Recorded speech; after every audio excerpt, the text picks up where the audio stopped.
자, 이번 시간부터는 중개 실무 들어와요. 자, 중개 실무는 총 6개 정도 문제가 출제되고 있는데, 중개 실무는 모든 범위에서 문제가 다 나오는 게 아니에요. 1장, 2장, 3장은 아예 무시해도 돼요. 아예 무시해도 됩니다. 그 4장부터 바로 시작하는데, 4장이 이제 390페이지죠. 그리고 뭐 어떤 문제가 주로 나오는지 한번 볼게요. 중개 실무는 한 6개 정도 나온다고 그랬잖아요. 그 중에 한 문제 많이 나오면 뭐 2개 정도도 가능한데, 한 문제 정도는 타 과목의 문제가 출제돼요. 타 과목이라는 것은 민법 또는 이제 공법의 문제가 출제가 됩니다. 예, 매년 그래 왔어요. 매년 그래 왔고, 이제 뭐 중개실무라고 포장해놓고, 개공이 뭐 민법에 대해서 민법에 뭐 예를 들면 법정지상권을 설명한다, 분묘기지권을 설명하고 있다, 뭐 유동적 무효를 설명하고 있다, 뭐 공유를 설명하고 있고 이렇게 해놓고 다른 과목 문제를 내요. 그리고 공법은 주로 이제 농지법이 출제가 됐어요. 한 번도 안 빼고 농지법만 출제됐고 작년 26회도 농지법 문제가 나왔어요. 이렇게 포장해요. 개공이 농지법에 대해서 설명하고 있다 이렇게 해놓고 타워 문제가 나옵니다. 다른 과목 문제가 한두 문제 나온다. 어쨌든 여러분께서는 타 과목을 공부하시잖아요. 공부하시니까 민법 문제가 나오든 공법 문제가 나오든 그 과목에 해당되는 부분이니까 그냥 맞추시면 돼요. 포기가 아니라 그 과목의 지식으로 푸시면 돼요. 그럼 나머지 5개 정도가 이제 어디가 출제되느냐 이건데, 지금부터 배우는 이제 부동산 등기 특별조치법 390쪽에 있는 부동산 등기 특별조치법, 여기서는 자주 나오진 않아요. 그 다음에 실명법 있고, 실명법, 그 다음에 외국인 토지법이 있고, 그 다음에 장사법이 있고, 그 다음에 주임법과 이제 상임법이 있는데, 그 다음에 이제 5장 가서, 여기 4장이고, 5장 가서 경매가 있고, 그 다음에 경매 매수 신청 대리, 여기까지가 이제 시험법인데, 꼭 출제되는 부분은 여기입니다. 한 문제, 4개는 고정입니다. 4개 고정이고, 그 다음에 이 4개 단원에서 이제 한 문제나 2문제가 더 나오는데, 주로 이건 완전 고정이고요. 이건 완전 고정으로 4문제가 나오고 있고, 나머지는 외국인 토지법이 가장 유력한 후보고, 작년에도 출제됐고, 그 다음에 여기고, 그 다음에 여기는 거의 출제되지 않고 있습니다. 가끔 나옵니다. 가끔. 그래서 이 정도만 공부해도 충분해요. 외국인 토지법, 주임법, 상임법, 경매, 그다음 매수 신청 대리까지만 공부하셔도 충분히 득점이 가능해요. 이렇게 해서 한 5개 정도, 그리고 타 과목 하나 정도 이렇게 해서 맞추는 부분이 중개 실무가 된다. 부담 갖지 마시고 그렇게 하시면 됩니다. 그 다음에 이제 본격적으로 들어갑니다. 390페이지. 부동산 등기 특별조치법 바로 시작합니다. 이번 시간에는 1절하고 2절을 공부하실 거예요. 이 부동산 등기 특별조치법은 계약서 검인이라는 걸 담고 있다고 그랬고요. 바로 전에 우리 부동산 거래 신고 공부할 때 일부 제가 소개를 해드렸죠. 계약서 검인 제도 시작됩니다. 계약서 검인 제도. 그때 이렇게 말씀드렸죠. 검인이라는 건 뭐냐면 이렇게 매매나 교환이나 증여 같은 소유권 이전되는 계약을 체결했으면, 소유권 이전되는 계약을 했으면 부동산이 소재하고 있는 시군구에 가서 뭘 낸다고 그랬죠? 계약서를 제출한다 그랬죠. 그리고 시군구는 형식적 심사를 한다. 심사하고 타당하면 계약서에 도장 찍어준다. 검인이라고 한다. 그 다음에 이 검인 계약서라고 하고 이걸 관할 등기소에 제출해서 소유권 이전 등기를 하는 것이다. 그런데 2006년부터 어떤 제도가 도입돼서 부동산 거래 신고가 도입돼서 어떤 계약만, 매매 계약만 부동산 거래 신고해요. 신고할 때는 신고서를 냈죠. 그런 다음에 신고 필증을 받았죠. 신고 필증을 받으면 계약서의 검인이라는 것을 받은 것으로 본다. 그래서 매매는 검인 대상이면서 신고 대상인데, 네 가지 토지 건축물 입주권 분양권 네 가지에 대한 매매에 대해서 신고하여 신고불증 받으면 검의를 받은 것으로 본다 그렇게 했던 거죠. 다음 네 가지가 아닌 매매 예를 들어서 택지 분양권이나 상가 분양권은 신고 안 한다고 그랬잖아요. 택지나 상가 분양권의 매매 교환 증여는 지금도 여전히 검의를 받게 된다. 자, 그래서 동그라미 1번 시작합니다. 검인제도 동그라미 1번 그 계약에다가 매매 교환 증여라고 쓰세요. 계약은 매매 교환 증여. 이렇게 매매 교환 증여인 계약을 원인으로 소유권 이전 등기를 신청하고 싶어요. 이럴 때는 필요적 기재사항을 기재한 계약서에 검인 신청인을 표시하여 부동산 소재지 관할 시장군수구청장에게 제출해서 검인을 받아 이를 관할 등기소에 제출해야 된다 이 말이에요. 그러면 자, 그 첫 줄에 필요적 기재사항을 기재한 계약서라고 적혀 있잖아요. 우리가 공인중개사법에서 공부했었지만 거래계약서는 법정 서식이 없잖아요. 그래서 거래계약서의 필수 기재사항도 공인중개사법에서 정하고 있었죠. 인표계, 인권거주자,조 이렇게 뭐 15강인가 16강인가 있었던 것 같은데요. 자, 그래서 여기도 검인 받으려면 계약서를 내는 건데 계약서는 서식이 없으니까 오른쪽 페이지 보면은 필요적 기재사항이 있어요. 거기를 먼저 볼게요. 그러면 자, 검인 받아야 하는 계약서에는 다음의 사항을 기재해야 된다라고 적혀 있죠. 6가지가 있어요. 당사자, 두 사람의 당사자, 목적 부동산, 당연하죠. 당사자, 목적 부동산, 계약 연월일, 그럼요. 그 다음에 대금 및 지급일자 등, 총 거래대금이나 지급일자 등을 쓴다는 얘기고, 그 다음에 개공이 중개했을 때는 개공을 꼭 적어라. 5번 중요해요. 개공이 중개한 계약서라면 개업공인중개사를 꼭 적어라는 얘기죠. 조건이나 기한이 있을 때도 조건이나 기한을 꼭 적어오고요. 자, 이걸 외우는 방법은 당사자, 목적 부동산, 당사자, 목적 부동산, 그다음 계약 연월일, 대금 및 지급일자, 대금 및 지급일자, 그다음 개공이 중개했으면 개공을 꼭 적어와라. 그다음에 조건이나 기한이 있으면 조건이나 기한도 꼭 적어와라. 그래서 이렇게 외웁니다. 당목, 당모가지 좀 약간 흉합니다. 당모가지, 그다음에 개대가리, 미안합니다. 당모가지랑 개대가리를 개공이 초과한데 이렇게 외울게요. 당모가지, 개대가리, 개공이 초과한데 당모가지는 뜯을만 하죠. 뜯을만 해요. 그래도 닭개자에 당모가지 위에 있는 개대가리 이거를 개공이 엄청 좋아한대. 이렇게 외우세요. 닭대가리 개모가지가 아니에요. 당모가지 개대가리를 개공이 좋아한대. 이게 필수 기재사항이에요. 이제 공인중개사 업계에서 대부분 다 이렇게 외워요. 검인계약서 기재사항은 당모가지 개대가리를 개공이 좋아한다고 이렇게 외워요. 자, 6가지 기재사항입니다. 다시 왼쪽으로 오죠. 왼쪽으로 와서 이렇게 6가지 기재사항을 기재한 계약서를 부동산 소재지거나 시군구청장에게 제출해서 검인받아 등기소에 내라 이겁니다. 동그라미 2번. 등기 원인을 증명하는 서면이 집행력 있는 판결서 또는 판결과 같은 효력 갖는 조서인 때는 판결서 등에다가 역시 검인을 받아야 된다는 거예요. 네. 판결이나 조서일 때도 검인을 받아라. 예를 들어서 뭐 매매 계약을 했는데 소송이 걸렸나 봐요. 소송이 걸려서 결국은 매도인은 매수인에게 소유권을 넘겨라 라는 판결이 나왔던 거죠.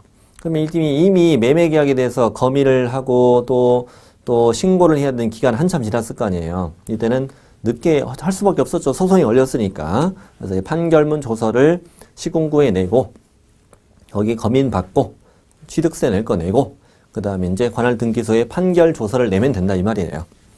그래서 매매, 교환, 증여, 판결, 조서 이게 검인 대상이에요. 매매, 교환, 증여, 판결, 조서 이것이 검인 대상. 그 다음 밑에 양거래 2번에 자세히 써드렸죠. 양거래 2번하고 양거래 3번이 중요해요. 자, 매매, 교환, 증여는 검인 받아야 한다. 그다음 동그라미 2번은 소유권 이전 등의 청권 보전 가등기. 이따 밑에 나올 텐데 가등기일 때는 검인 받지 않아요. 가등기일 때 소유권 이전 등이 아니니까 그 가등기에 대한 본등기를 한 경우에는 매매계약서의 검인을 받아야 됩니다. 그때는. 그 다음에 판결과 조서인 때도 검인을 받으라고 그랬죠. 그 다음 밑에 검인 대상이 아닌 것은 경매는 그 부동산 거래 신고도 아니고 검인도 아니에요. 경매는 낙찰가대로 알아서 취득세 내라고 그랬잖아요. 공매도 아니고 상속 이런 검인 안 받아요. 상속은 알아서 상속 개시일부터 6개월 이내 취득세 신고를 한번 하면 되잖아요. 그 다음에 소유권 이전과 관련 없는 것들 다 X예요. 임대차 X, 지상권 X, 심지어 저당권도 시험에 나왔어요. 저당권 다 X. 예. 지상권, 지역권, 전세권, 그다음에 저당권, 임대차 이거 다 무조건 X로 풀어요. X로. 검인 아닌 것들. 자, 오른쪽에 소유권 이전 등의 청권 보전 가등기 검인 안 받아요. 검인 안 받아요. 아까 본등기일 때 계약서에 검인 받으랬죠. 그다음에 3번은 토지거래 허가를 받았거나 부동산 거래 신고해서 신고불증 받았을 땐 검인을 받은 것으로 본다. 알고 있는 거죠. 그다음에 공인중개사법상 중개대상물 중에서 임모, 광업재단, 공장재단도 검인 대상이 아니에요. 입광공은 부동산 거래 신고 대상도 아니었죠. 검인 대상도 아니고. 그다음에 전매시 검인은 읽고만 가면 됩니다. 자, 소유권 이전 받을 것을 내용으로 하는 계약을 체결한 사람이 그 부동산에 대해서 다시 제3자와 소유권 이전을 내용으로 하는 계약이나 제3자에게 계약 당사자 지위를 이전하는 계약을 체결하고 싶어요. 매매 계약을 했다가 다시 제3자에게 다시 매매 계약하고 싶다는 거죠. 이럴 경우에는 아직 검인을 받지 않았다면 먼저 체결된 계약의 계약서에 검인을 받아야 하는, 순차적으로 검인을 받으라는 그런 뜻이에요. 자, 검인 절차 들어갑니다. 검인 신청자는 계약을 체결한 당사자 중 한 사람, 아무나 가도 된다 이거야. 아무나 가도 되고, 위임받은 자, 대리인 가도 되고, 변호사나 법무사, 개공이 신청할 수 있다. 특히 이제 2번 중요합니다. 개업공인중개사는 검인을 신청할 수는 있어요. 근데 의무가 아니라는 점을 조심합니다. 바로 전 시간에 배웠던 부동산 거래 신고는 개공에게 의무가 있잖아요. 개공에 의무가 있는데 검인은 의무는 없다. 검인 신청을 할 수 있다는 맞아요. 계약서를 작성한 개업공인중개사가 검인을 신청할 수 있다. O. 검인을 신청해야 된다. X. 조심해야 됩니다. 가장 잘 나오는 것 중에 하나고요. 다음에 검인기관. 부동산이 소지하는 시군구 이러고 지나가면 돼요. 지나가고 그 다음에 2번은 참고하시고요. 지나가세요 그냥. 자, 3번은 뭐냐면 이런 거 잘 안 나오긴 하는데 예를 들어서 A구에 부동산이 하나 있고 그다음 B구에도 부동산 하나 있어요. 지금 이 두 가지 부동산을 동시에 취득하는 계약을 했어요. 이럴 경우는 각각의 시군구에 가서 검인을 받는 거죠. 원래는. 그런데 그냥 한 군데 가서 두 가지에 다 검인을 받을 수도 있다 이런 말이에요. 읽어볼게요. 2개 이상의 시군구에 있는 수개의 부동산 소유권 이전을 내용으로 하는 계약서나 판결서 등에 검인 받고 싶으면 그중 한 개의 시군구 관할 시장 등에게 검인을 신청할 수도 있다 이 말이에요. 그럴 수도 있다는 거예요. 꼭 그렇게 해야 되는 게 아니고 그럴 수도 있고 각각 다 가도 되고 이 말이에요. 다음에 제출 서류. 검인 신청할 때는 뭘 내느냐. 계약서는 원본을 내고 판결서 등은 정본을 내고 그리고 사본 2통을 내는데 사본 2통은 어디다 쓰는지 좀 이따 나와요. 근데 괄호 안에 보면은 2개 이상 시군구에 있는 수개의 부동산에 대한 검인 신청일 때는 사본을 낼 때, 사본을 말합니다. 사본을 낼 때 시군구 개수에 1을 더한 통수를 내라. 무슨 말이냐가 보자고요. 일단 부동산이 하나에 하나. 부동산이 하나일 때는 계약서 원본에다가 사본을 2를 내렸잖아요. 사본 하나는 어디다 쓰냐면 시군구에서 보관하고 사본 하나는 그 세무서에 송부해줘요. 세무서에 송부해줍니다. 예. 그러면 자, 이 2개의 부동산에 대해서 한 군데 가서 검인을 신청한다. 일단 뭐 계약서는 원본 내는 거죠. 근데 사본은 시군구 개수에다가 하나 더 내라 이거지. 하나는 보관하고 하나는 부동산이 있는 세무서에 보내줘야 한다고 그랬잖아요. 그러니까 여기에도 하나 더 보내줘야 되니까 이렇게 그러니까 사본을 하나 더 내라 이거예요. 시공구가 3개다. 3개면 어떻게 돼요? 하나, 둘, 셋 더하기 1. 하나 더 내라는 얘기죠, 이렇게. 네. 그러니까 시공구 개수에다가 하나 더 이런 식으로 공식을 만든 거예요. 사본을 낼 때 그렇게 하라는 얘기예요. 그 다음에 거민교부 갑니다. 동그라미 1번. 그 중요한 게 있어요. 거미 신청받은 시장 등은 계약서나 판결서 등의 어떤 요건 구비, 형식적 요건의 구비 여부만을 확인하고 흠결이 없으면 지체 없이 거미 내에서 신청인에게 교부한다. 형식적 심사, 이게 중요합니다. 진정성 확인 틀립니다. 진정성 확인이 틀리고 형식적 요건의 구비 위반을 확인한다. 다음 2번. 시장 등이 검인을 했을 때는 사본 2통을 작성한다고 돼 있는데 아까 수통은 내라고 그랬잖아. 또 여기도 작성한다고 또 말이 좀 헛걸려 있을 때 돼 있어. 원래 그렇게 법적으로 이렇게 돼 있어요. 한 통은 보관하고 한 통은 부동산 소지관을 세무관서자에게 송부하게 된다, 이 말입니다. 검인 절차 끝났고, 그다음 등기 의무. 이 등기 의무가 부동산 등기 특별조치법에 규정돼 있어요. 자, 들어갑니다. 소유권 이전 등기 신청 의무가 있는데 첫 번째는 부동산의 소유권 이전을 내용으로 하는 계약을 체결했으면 다음에 정해진 날부터 60일 이내에 소유권 이전 등기를 신청해야 한다. 자, 다음에 정해진 날부터 60일. 자, 1번. 계약 당사자가 서로 대가적인 채무를 부담하는 경우. 이런 경우는 이제 매매 교환이라고 쓰면 돼요. 매매 교환, 쌍무계약이죠. 매매나 교환처럼 계약 당사자가 서로 대가적 채무를 부담하는 경우라면 그 반대급부 이행이 완료된 날부터 60일 이내에 소유권 이전 등기를 신청해라, 이거지. 보통 매매라면 잔금일이겠죠. 잔금일부터 60일 안에 소유권 이전 등기를 신청해라. 2번은 참고만 하세요. 당사자 일방원이 채무를 부담한다면 증여에 증여. 증여 같은 경우는 그 계약의 효력이 발생한 날부터 60일 이내에 소유권 이전 등기를 신청하는 얘기예요. 근데 이번에는 보존 등기 신청 의무도 있네요. 자, 소유권 보존 등기가 되어 있지 아니한 부동산에 대해서 소유권 이전을 내용으로 하는 계약을 체결했다면 다음에 정해진 날부터 60일 이내에 소유권 보존 등기를 먼저 신청해야 되는데 1번만 알면 돼요. 소유권 보존 등기를 신청할 수 있었음에도 이를 하지 않은 채 계약을 했다면 그 계약을 체결한 날부터 60일 이내에 보존 등기를 먼저 신청해라, 이랬네. 그럼 정리해 볼게요. 자, 갑의 미등기 건물이에요. 미등기 건물에 대해서 을과 매매 계약을 했고, 그 다음에 나중에 잔금을 치기로 했어요, 지금. 매매 계약은 뭐 5월 1일, 잔금은 7월 1일 이렇게 해보자고요. 이렇다면 미등기 건물에 대한 매매 계약을 쓰면 보존 등기 신청 먼저 하라면서요. 이 보존 등기의 신청은 언제부터라고요? 계약일부터 60일 이내에 이걸 먼저 하라고요. 이걸 먼저 신청하고, 그다음 소유권 이전 등의 신청은 반대급부 이행, 잔금일부터 60일 이내 이렇게 하라는 뜻이에요. 이게 이 문장에 이 전체 내용은 일단 핵심은 이런 내용이에요. 자, 그리고 이제 오른쪽에 위반시 제재 동그라미 1번만 좀 잘 아시면 됩니다.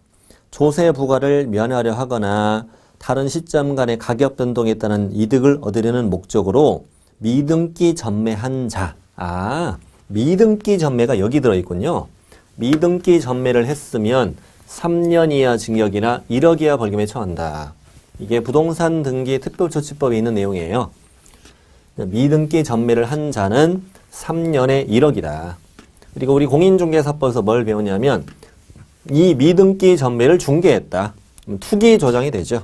투기 조장 행위로서 이제 3-2 이게 되는 거죠. 밑에 참고하시고요. 자, 이제 실명법을 갑니다. 부동산 실권리자 명의 등기에 관한 법률. 실명법도 이 중개실무에서 자주 출제되는 건 아니고요. 어쩌다 한 번씩 나옵니다. 민사특별법하고도 겹칩니다.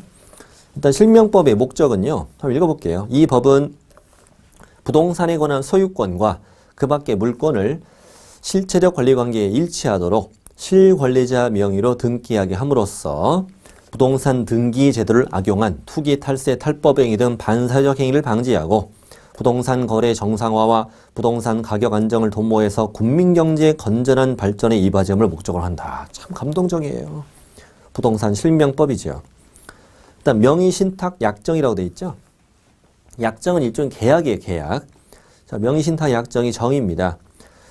부동산에 관한 소유권이나 그 밖의 물건을 보유한 자 또는 사실상 취득하거나 취득하려고 하는 사람이 타인과의 사이에서 대내적 두 사람 사이에서는 실권리자가 부동산에 관한 물건을 보유하거나 보유하기로 하고 그에 관한 등기만 타인 명의로 하는 약정을 말한다.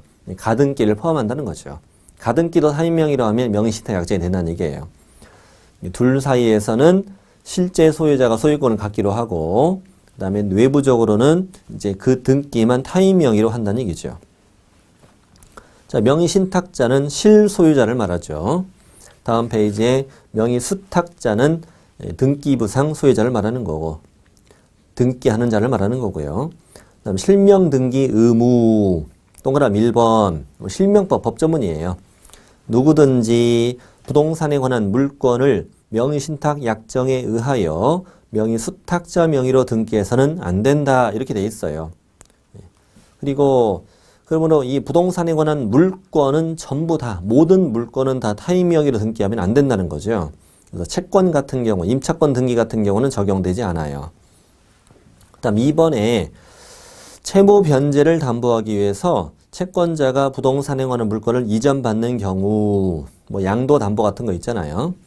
양도담보나 가등기 담보 같은 거 이럴 경우에는 그 담보라는 뜻이 기재된 서면을 등기 신청할 때 내야 명의신탁으로 인정을 하지 않고 유효하게 인정해줘요. 인정해줍니다.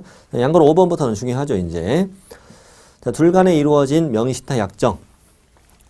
자, 명의신탁 약정은 무효다. 뭐 예를 한번 들어보죠. 일단은 등기 명의신탁이란 게 있죠. 명의신탁은 크게는 두 가지 종류가 있어요. 크게 두 가지. 등기 명의신탁과 계약 명의신탁. 크게 두 가지로 이제 구분이 되고, 등기 명의신탁은 다시 또 두 가지로 이자간 등기 명의신탁이 있고, 그 다음에 이제 삼자간 등기 명의신탁이 있어요.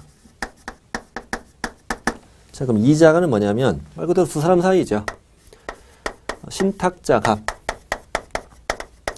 갑이 보유하는 부동산을 내부적으로는 내가 실소유권을 갖기로 하고 그 등기만 수탁자 앞으로 등기를 하기로 하자는 약정을 했다.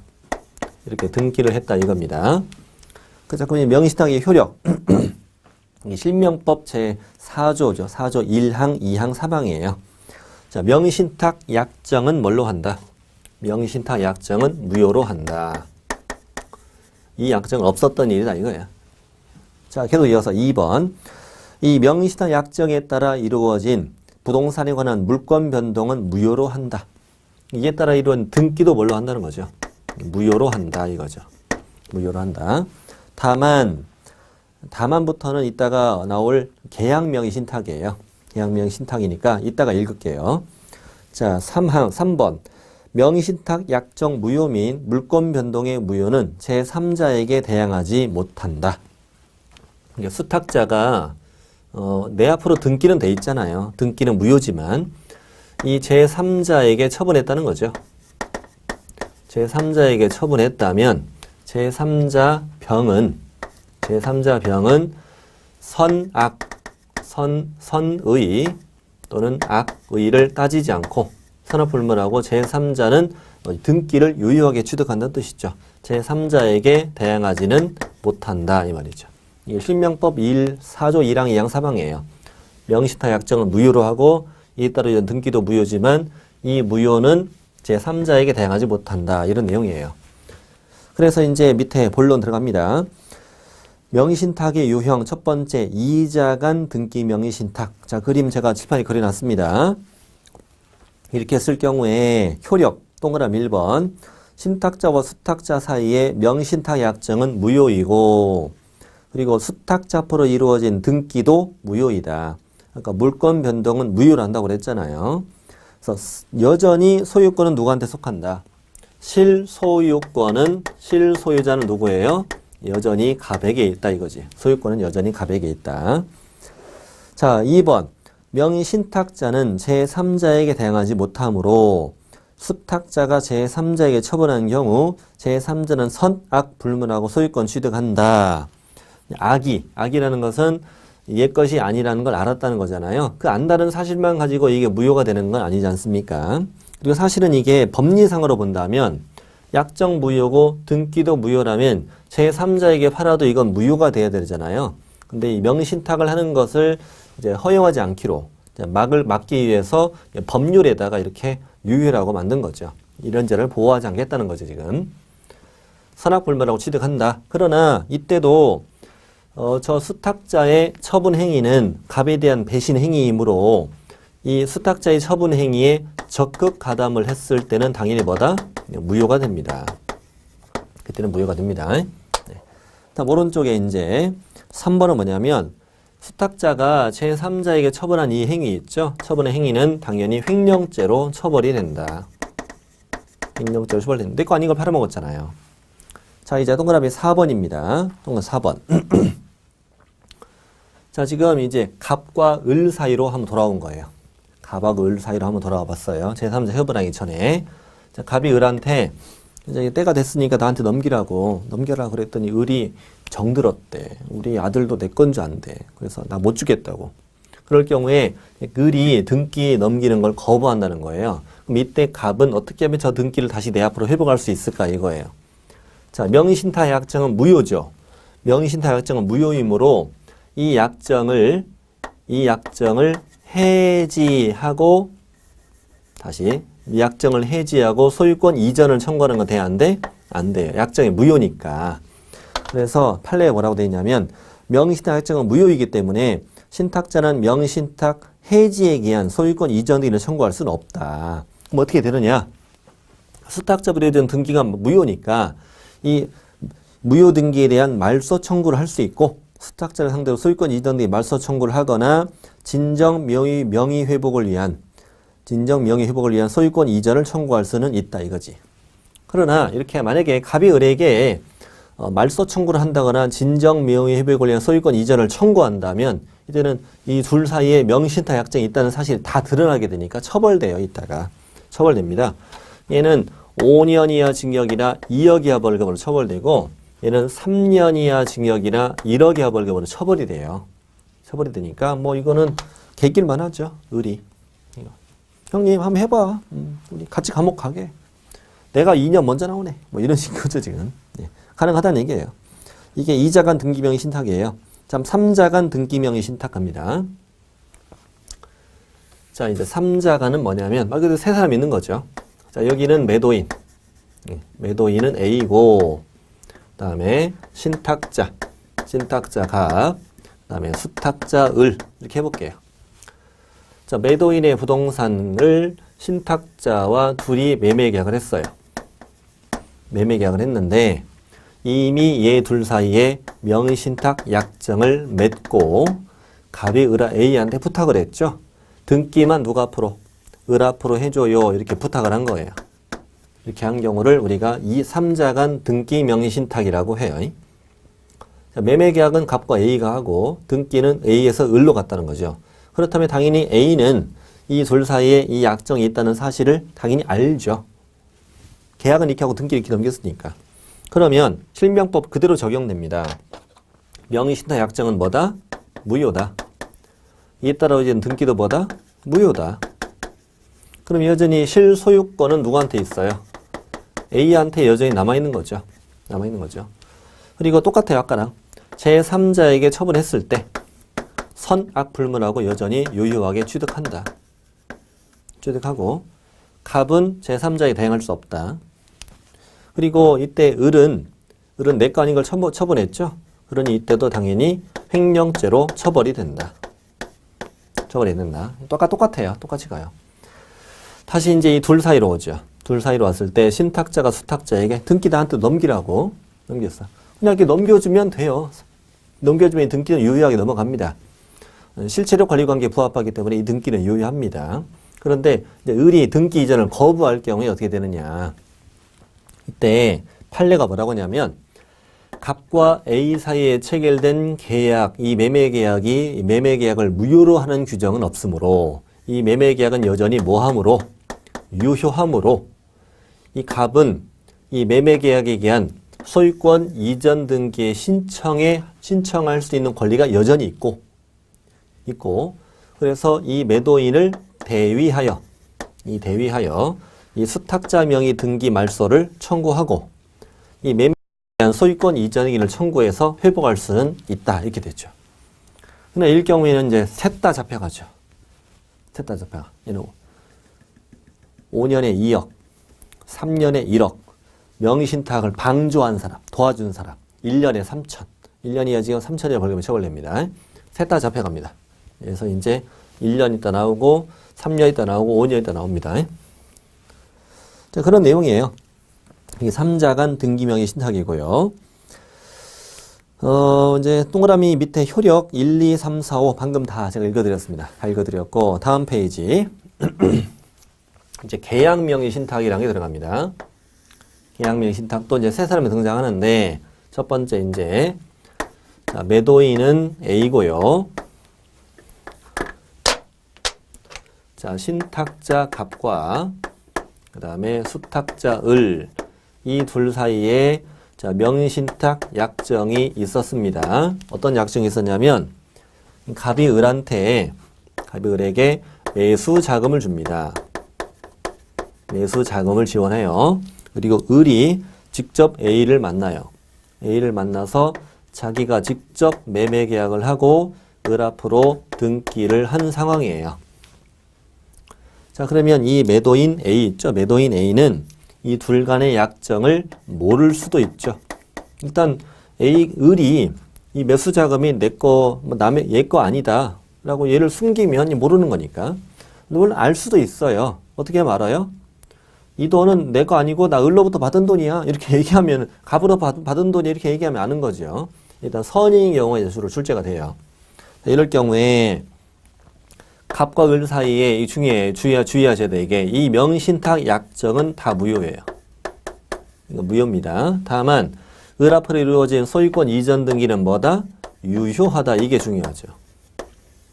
왜냐하면 이게 무효가 된다면 선의의 매도인 A가 피해를 보게 되죠. 이땐 유효해요.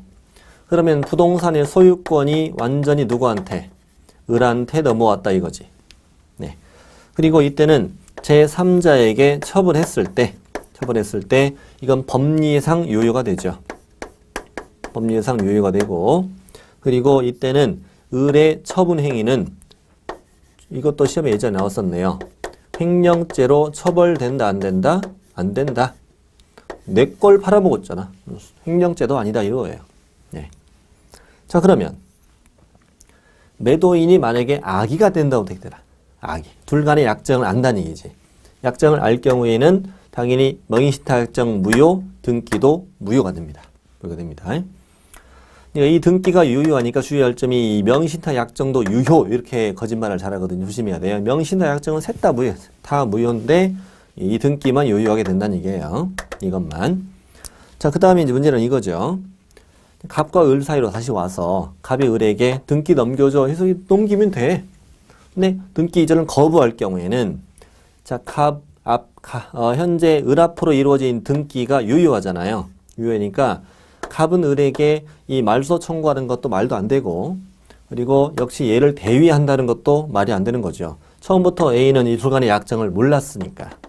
그러면 이 등기를 회복하는 방법은 없다. 얘가 스스로 넘겨주지 않는 한 넘길 방법은 없어요. 다만 갑이 처음에 을한테 주었던 매수자금, 이것은 부당이득이다 이렇게 얘기하는 거예요. 근데 이걸 이제 부당이득 반환 청구는 어떻게 판단하냐면 실명법이 95년 7월 1일자로 시행이 됩니다. 시행이 되는데 실명법 시행 전과 후로 나뉘는데, 실명법이 없을 시절에는 이 명의신탁 약정이 유효였거든요. 유효. 그럴 경우에는 실소유권의 여전히 갑에게 있었잖아요. 그러니까 이때는 이 부동산에 대해서 부당이득 반환 청구할 수 있어요. 부동산을 나한테 넘기라고 부당이득 할 수 있어요. 근데 실명법 시행 이후에는 명신탁이 뭐니까? 무효니까 처음부터 갑은 이 부동산 소유권 취득할 수 없었던 자고, 그러니 그 부동산에 대한 부당이득 반환 청구를 못하고 이 매수자금에 대해서 가능하다 이렇게 얘기하는 거예요.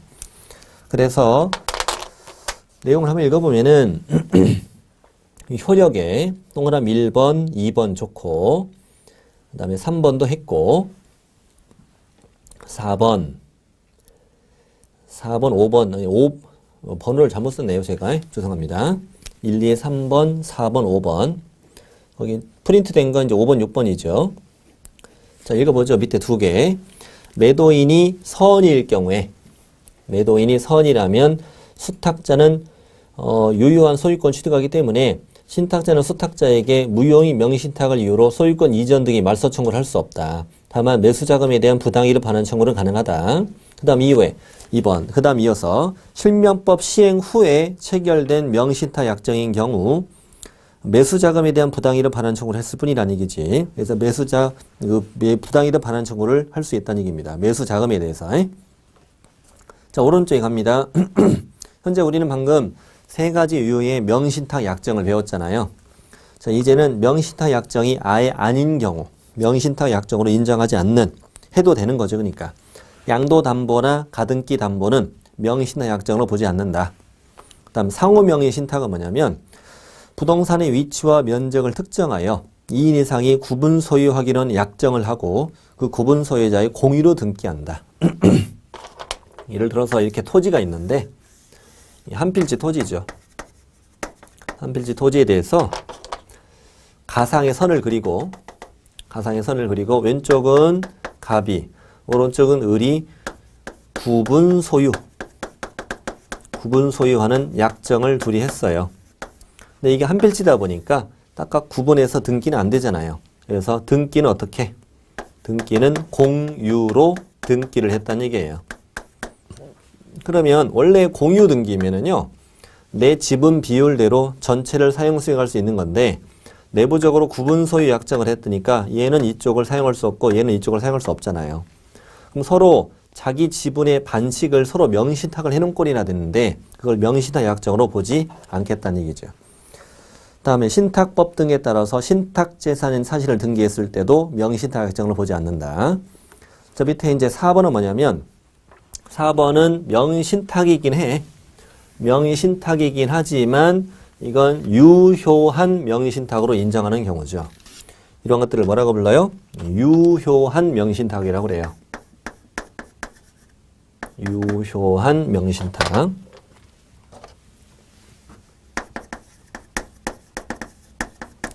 자, 한번 읽어보도록 하죠. 일단 유효한 명신탁.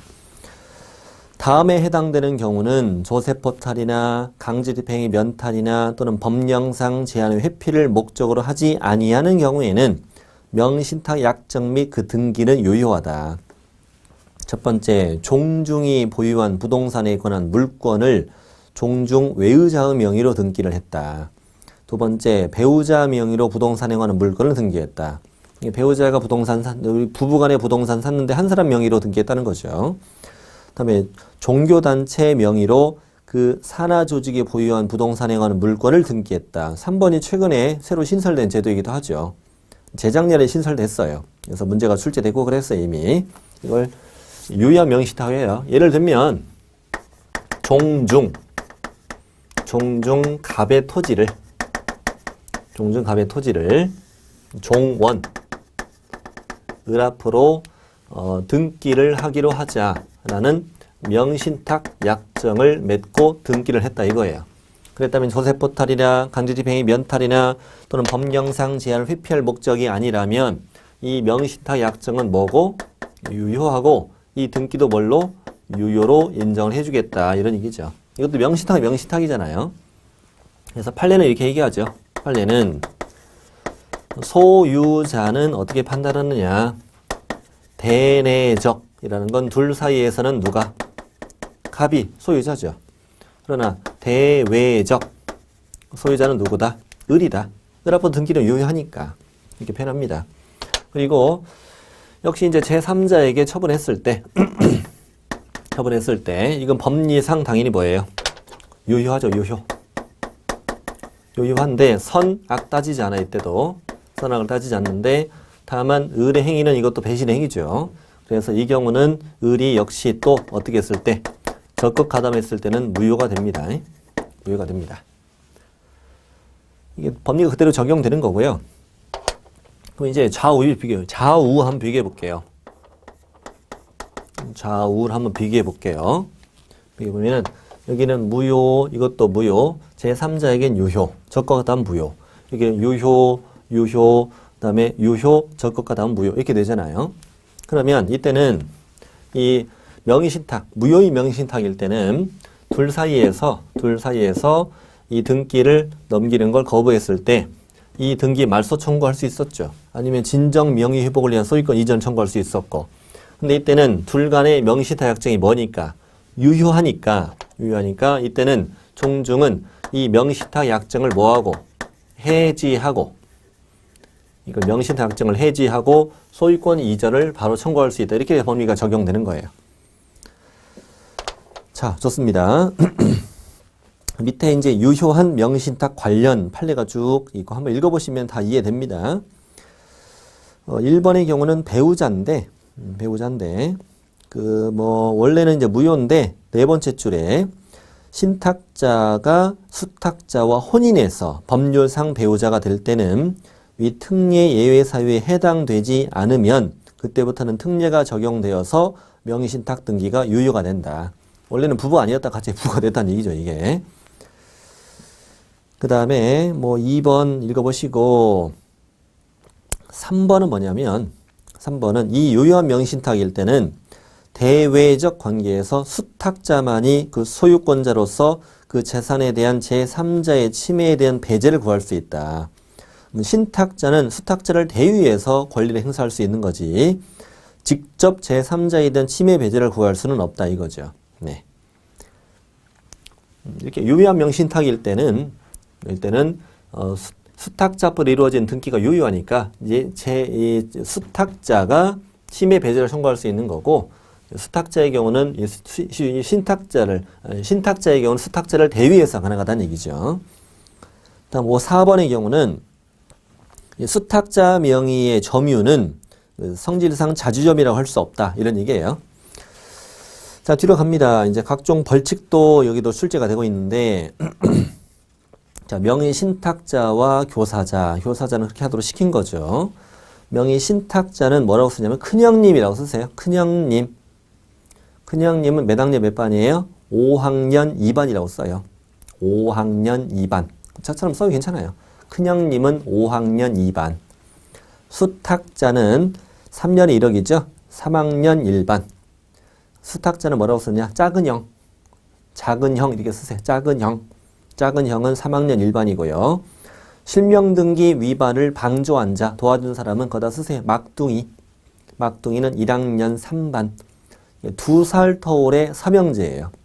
2살 터울의 삼형제. 큰형님은 5학년 2반, 작은 형은 3학년 1반, 막둥이는 1학년 3반이다. 큰형님은 가끔 5학년 3반이라고 내기도 하니까 조심해요.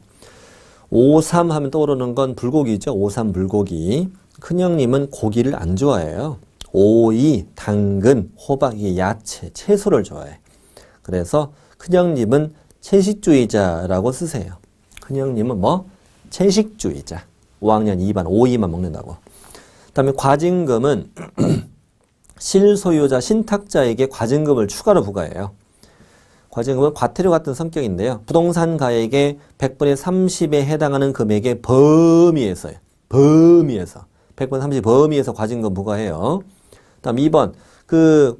부동산 가액은 과징금을 부과하는 날 현재의 기준시가에 따르는데 다만 과징금을 부과받은 날 이미 명의신탁 관계를 종료했거나 실명등기를 했다면 명의신탁 관계 종료 시점이나 실명등기 시점의 부동산 가액을 기준으로 과징금 준다는 얘기예요.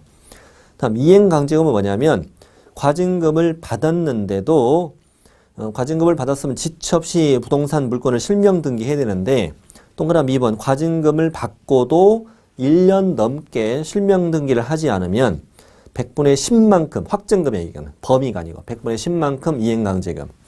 또다시 1년이 지나도록 실명 등기를 안 하면 100분의 20만큼 확정금액을 이행강제금 줘요. 거의 뭐 거덜나는 거죠. 과징금은 과징금 100분의 30 범위. 그래서 이행강제금은 과징금 받고 1년 지났으면 100분의 10. 또 1년 지나서 100분의 20 이렇게 줍니다. 그리고 더 이상 없어 이제. 자, 장기 미등기에 대한 벌칙은 시험에 나온 적은 없지만요. 참고하세요. 자, 매매계약을 했으면은 원래 반대급부 이행이 완료되고 나서 60일 안에 소유권 이전 등기를 신청해야 되잖아요. 그런데 무려 3년 이내 소유권 이전 등기를 신청하지 않은 등기 권리자에 대해서는 명의신탁자로 본다는 거예요. 명의신탁자와 똑같은 과징금, 이행강제금, 또 벌칙까지 똑같이 부과를 한다는 얘기예요. 이렇게 해서 우리 이번 시간에는 부동산 등기 특별조치법상 거민제도, 또 등기 의무, 또 부동산 실명법에서 명의신탁에 관해서 쭉 공부를 해봤어요. 시험에 그렇게 뭐 매년 고정은 아니었고요. 다음 시간에는 이제 장사법하고 이제 외국인 토지법 쪽을 공부하는데 이쪽은 이제 잘 나와요, 문제가. 지금부터 공부하는 것, 다음 시간부터 공부하는 것들은 문제가 되게 잘 나옵니다. 우리 다음 시간에 또 만나러 하겠습니다.